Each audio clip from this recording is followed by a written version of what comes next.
All right, welcome back everyone to Conspiracies, Lies, and Controversy. Today we're plunging headfirst into arguably the biggest, most enduring mystery of our time, Area 51 and the Roswell Incident. I mean, who hasn't heard of these, right? Ivy, Zoe, thanks for joining me on this deep dive into the desert's secrets. Absolutely, RJ. It's a topic that just never gets old. And honestly, the more you look into it, the more questions arise. It's not just a little green men story. It's about government transparency, advanced technology, and what we might not know. And it's seeped so deeply into pop culture, Movies, TV shows, video games. It's almost part of our collective mythology at this point. I remember being a kid and hearing whispers about Area 51, imagining aliens dissecting frogs in secret labs. It's wild. It truly is. So let's start at the beginning, the Big Bang of modern UFO conspiracy theories. Roswell, New Mexico, 1947. Ivy, give us the quick rundown for anyone who might be living under a rock. Okay, so picture this. July 1947. A rancher named W.W. Brazel finds a bunch of bizarre debris scattered across his property near Roswell. We're talking shiny metal, I-beams with strange symbols, rubber strips, all very lightweight but incredibly strong.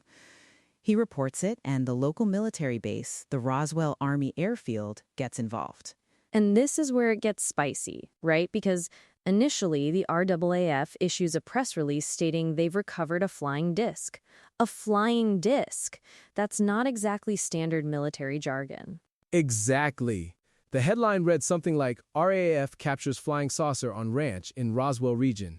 Can you imagine the buzz that would create today? Back then, it was probably even more shocking. Huge buzz. But then, almost immediately, within hours, the story changes. General Roger Ramey, head of the 8th Air Force, comes out and says, "Oops, just kidding. It was actually a weather balloon." And he even posed with some of the debris, which, to many, looked nothing like a weather balloon. That rapid retraction is what really fuels the fire, isn't it? If it was just a weather balloon, why the initial flying disc announcement? And why the immediate, almost frantic cover-up? That just screams something to hide. Completely. And from there, the story just evolved. Over the years, alleged witnesses came forward talking about not just debris, but actual alien bodies recovered from a crash site.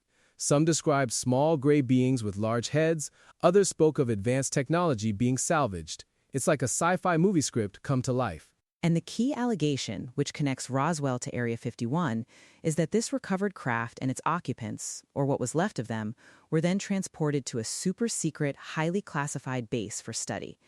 And that base, of course, became synonymous with Area 51. Which for a long time, the government didn't even acknowledge existed. It was literally a blank spot on maps. Imagine a place so secret, the most powerful government in the world just pretends it's not there. That alone is enough to spark 1,000 conspiracy theories. It's fantastic PR for conspiracists, honestly. When the government is that secretive, people's imaginations run wild. So Area 51, or Homey Airport or Groom Lake as it's sometimes called, its official purpose, as eventually acknowledged, was for developing and testing experimental aircraft, like the U-2 spy plane. Right, and that makes sense. You need a remote, secure location for cutting-edge, top-secret projects. But the leap from experimental aircraft to reverse engineering alien spacecraft is a big one, even if it's the next logical step in a conspiracy narrative. But isn't that the whole point?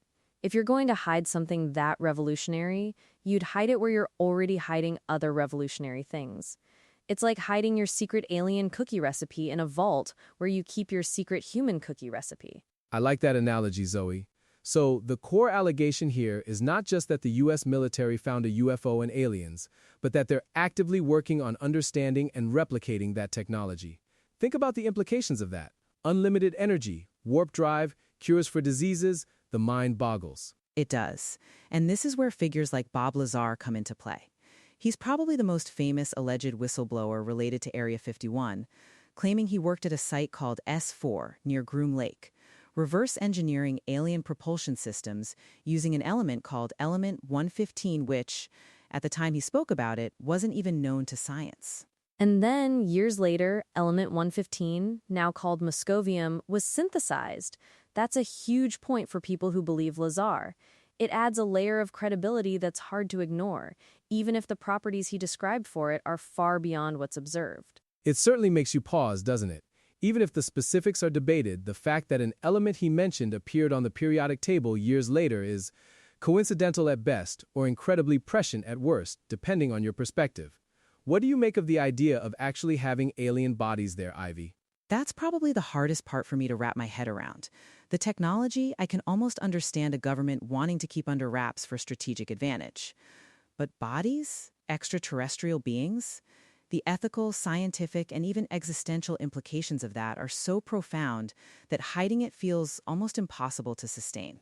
But that's also why it's the ultimate secret, right? If you admit you have alien bodies, it changes everything about humanity's place in the universe. It shifts global religions, scientific understanding, geopolitics. It's a Pandora's box the government might genuinely believe is better left unopened to the public. That's a powerful point, Zoe. The sheer societal upheaval might be deemed too risky, but then, doesn't the public have a right to know? And how long can you keep something like that hidden? It's been over 70 years since Roswell. And that's the crux of the government's secrecy argument. The official position has always been to downplay or outright deny. When they finally acknowledged Area 51 in 2013, it was still just as an operating location for aircraft testing, no mention of anything extraterrestrial. I think part of the allure is also the idea of a secret government. Like there's this shadowy council of people pulling strings, deciding what we can and cannot know for our own good. It's a narrative that's very compelling, especially when you feel disempowered in other areas of your life. It totally plays into that anti-establishment sentiment. And some skeptics argue that many of the supposed UFO sightings near Area 51 were actually just people seeing cutting-edge experimental planes that they simply didn't recognize. The U-2, the SR-71 Blackbird, the F-117 Nighthawk stealth fighter, these all looked pretty alien when they were new. That's a very plausible explanation for some sightings. If you see a triangular craft moving silently at incredible speeds in the dead of night, and you have no context for what it is, your mind might jump to alien. It's a natural human reaction to the unknown. But what about the sheer volume of sightings, though? And the consistent descriptions across different witnesses who've never met? It's harder to explain away hundreds of people describing similar tic-tac-shaped objects or impossible maneuvers just by saying, oh, it was a secret plane. That's where it gets murky, right? And we're seeing this play out now with the UAP, Unidentified Aerial Phenomena, reports. The Pentagon is actually taking these seriously, releasing unclassified videos from military pilots. They're not saying aliens, but they're definitely saying we don't know what these are, which is a huge shift. It's a massive shift. For decades, it was ridicule and dismissal. Now, it's a matter of national security and intelligence gathering. The declassification of documents, the acknowledgement of UAPs, it's all contributing to this new era of openness, however slight. And it makes you wonder if all those old conspiracy theorists were onto something all along. Like, were they just decades ahead of their time, or did they tap into something the government has just been better at hiding until now? It just adds another layer to the Area 51 narrative. It makes me think about the Storm Area 51 event a few years ago. Millions of people saying they'd Naruto run into the base.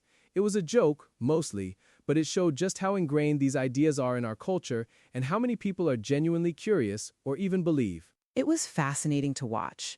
That event really highlighted the power of internet culture and collective imagination.